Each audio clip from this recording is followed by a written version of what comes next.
کہتے ہیں ایک دور میں حضرت سیدنا ذوالنون مصری کا دور تھا. ذوالنون مصری کے دور میں ایک لڑکی تھی جو ماحول خراب کر رہی تھی, بگڑ گئی تھی, اور بگڑنے کی وجہ سے ماحول خراب کر رہی تھی. وہ رقص کرتی تھی, وہ ناچتی تھی, وہ گانے گاتی تھی, اس کا میوزک کا انداز بہت اچھا تھا. لوگ اس کے پاس آتے اور گانے سنتے, اس کا ناچ دیکھتے اور اس کے ناچ میں مبتلا ہوتے. ایک دن محلے کے کچھ شریف لوگ حضرت سیدنا ذوالنون مصری کے پاس آئے اور آنے کے بعد کہنے لگے, اے اللہ کے برگزیدہ ولی, اے اللہ کے بندے, ایک لڑکی ہمارے محلے میں آئی ہے اور وہ اتنا اچھا ڈانس کرتی ہے, ناچتی ہے, گاتی ہے, یعنی اس کے میوزک کا, ناچنے گانے کا انداز یونیک ہے, انفرادی ہے, سب سے ہٹ کر ہے.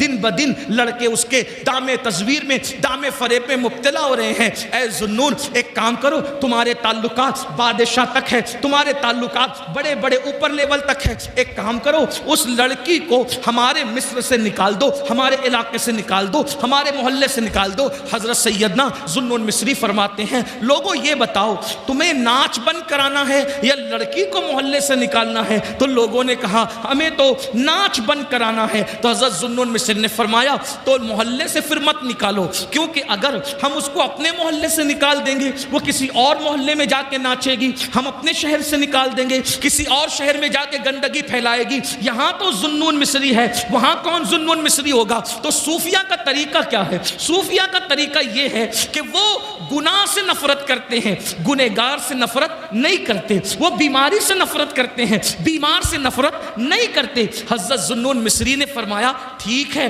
اگر اس لڑکی کا ناچ بند کرانا ہے تو انشاءاللہ مجھ پہ چھوڑ دیں, میں وہ بند کرا دوں گا. کہتے ہیں حضرت ذوالنون مصری نے اس لڑکی کے پاس اپنے مرید کو, خادم کو بھیجا اور کہا جاؤ اس لڑکی سے پوچھو تو صحیح کہ وہ ایک رات میں کتنا پیسہ کما لیتی ہے, کتنے روپے کما لیتی ہے. خادم گیا اور جا کر کہا اے لڑکی, ہمارے پیر و مرشد حضرت ذوالنون مصری پوچھتے ہیں ایک رات میں تم کتنا کما لیتی ہو؟ اس نے کہا اتنے ہزار ہم کما لیتے ہیں. تو خادم نے کہا اتنی ہزار کی رقم ہمارے پیر و مرشد حضرت ذوالنون مصری تمہیں دے دیں گے, مگر آج کی رات تمہیں ناچنا نہیں ہے, تمہیں کسی کو آنے نہیں دینا, تم اپنے گھر میں کسی کو بلاؤ گی نہیں. جب ساری رقم سب کی طرف سے ہم نے دے دی تو آپ کسی کو بلاؤ گی نہیں. حضرت ذوالنون مصری کے وہ مرید کے کہنے پر لڑکی خوش ہو گئی. اس کو ایسا لگا ابھی تک تو آوارہ چھوکرے میرا ناچ دیکھنے آتے تھے, ابھی تو صاحب تسبیح مصلی ذوالنون جیسا ولی اور صوفی بھی میرا ناچ دیکھنے آ رہا ہے. ہر آدمی اپنے اپنے مطابق سوچتا ہے, اپنے دماغ اور سوچ کے مطابق سوچتا ہے.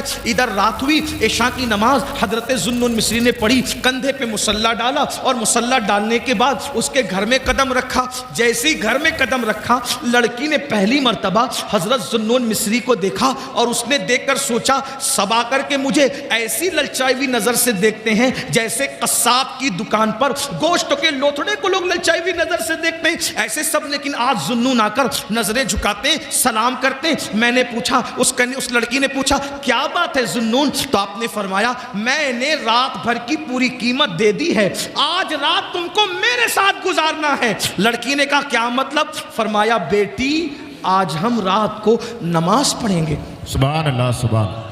دیکھو حضرت ذوالنون نے اتنی آوارہ لڑکی کو سدھارنے کے لیے کیا چیز کا استعمال کیا؟ نماز.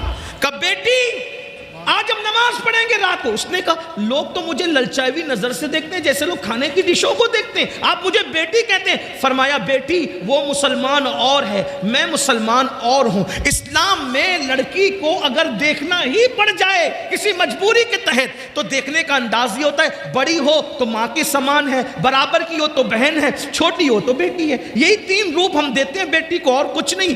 نماز پڑھے. کہا بابا میں نے تو کبھی نماز پڑھائی نہیں, میں مسلمان ہوں, میں نے کبھی نماز نہیں پڑھا, مجھے نماز پڑھنی نہیں آتی. ذوالنون مصری نے کہا کوئی بات نہیں, وضو کرو, میرے پیچھے کھڑی ہو جاؤ, جیسے میں کروں میری نقل کرو. ہائے ہائے ہائے, توجہ کریں, یہ نماز ہے, جیسے میں کروں میری نقل کرو. کھڑی ہو گئی. ذوالنون مصری نے قرآن پڑھا. قرآن کا اپنا اثر ہے, قرآن دلوں کو بدلتا ہے, قرآن انقلاب پیدا کرتا ہے, قرآن تبدیلی لاتا ہے, قرآن دلوں کے زنگ کو دور کرتا ہے, قرآن دلوں کو چمکاتا ہے, قرآن اللہ اکبر دلوں کے اندر گناہوں کی زنجیروں کو توڑ کر کے اللہ سے رشتہ جوڑ دیتا ہے. 23 سال کی قلیل مدت میں عرب کے بوریاں نشینوں کو جو آسمان ہدایت کا تارا بنایا تھا وہ اللہ کی کتاب پڑھ کے بنایا تھا، قرآن کی برکتوں سے بنایا تھا۔ فاروق اعظم کو اسلام ملا، بہن نے قرآن پڑھا، عمر مسلمان ہو گئے۔ اللہ اکبر، قرآن کی برکت سے عمر جیسے لوگ اسلام کو ملے۔ قرآن، میرے آقا فرماتے ہیں بعض شہر ایسے ہیں جو جنگ کی وجہ سے فتح ہوئے ہیں، مدینہ ایسا شہر ہے جس کو ہم نے قرآن کی برکت سے فتح کیا ہے۔ اللہ اکبر، اندازہ کریں حضرت ذوالنون مصری نے قرآن پڑھنا شروع کیا، وہ لڑکی ناچ گانے اور تماشوں میں اتنی ڈوبی ہوئی تھی اس کو کبھی رونا ہی نہیں آیا تھا، لیکن آج جب حضرت ذوالنون مصری نے قرآن پڑھا تو وہ ہمک ہمک کر ہچکیاں لے کر کے رو رہی تھی۔ ذوالنون قرآن پڑھتے جا رہے تھے اور اس کی آنکھوں میں آنسو آ رہے تھے۔ کہتے ہیں گناہوں کے دھبوں کو جو دل پہ لگ جاتے ہیں 7 سمندر کا پانی بھی دھل نہیں پاتا، مگر ندامت کے آنسو دل پہ لگنے والے دھبوں کو دھل دیا کرتے ہیں۔ موتی بنا کے شان کریمی نے چن لیے قطرے جو تھے میرے عرق انفعال کے، شرمندگی اور ندامت کے آنسو بڑے قیمتی ہوتے ہیں۔ جہنم کو دنیا کا کوئی پانی نہیں بجھا سکتا، لیکن گنہگاروں کے آنسو جو اللہ کے خوف سے نکلتے ہیں وہ بھی جہنم کی آگ کو بجھا دیتے ہیں۔ ذوالنون مصری نماز پڑھ رہے تھے، قرآن کی تلاوت کر رہے تھے، رقاصہ نچنیاں ہمک ہمک کر کے رو رہی تھی، آنسو آ رہے تھے۔ ذوالنون نے اللہ اکبر کہا، رکوع میں سر رکھ دیا، رکوع سے اٹھے اور پیشانی زمین پہ رکھ دی۔ لڑکی نے بھی حضرت ذوالنون کی نقل میں سر سجدے میں رکھ دیا۔ ذوالنون نے سبحان ربی الاعلیٰ زبان سے کہا اور دل سے کہا، مولا بہت محنتوں سے یہاں تک لایا ہوں، سبحان اللہ، سبحان مولا بہت محنتوں سے یہاں تک لایا ہوں، یہاں تک لانا میرا کام تھا، اس کے آگے سنبھالنا تیرے کرم پر ہے مولا۔ اگر تیرے کرم نے سہارا نہیں دیا تو دنیا کی کوئی طاقت اس کو دوسرا سجدہ نہیں کروا سکتی۔ دنیا نے دیکھا، ذوالنون نے جب سجدے سے سر اٹھایا تو نماز پوری کی تو وہ لڑکی تھی نہیں، وہ غائب تھی۔ اب وہ لڑکی کو ڈھونڈا گیا، نہیں ملی، نچنیاں کہاں گئی، رقاصہ کہاں گئی، نچنیاں کہاں گئی، رقاصہ کہاں گئی، نہیں ملی نہیں ملی نہیں ملی نہیں ملی۔ ایک دن وہ لڑکی، وہ رقاصہ قصہ پارینہ بن گئی، ماضی کا بھولا ہوا قصہ بن گئی۔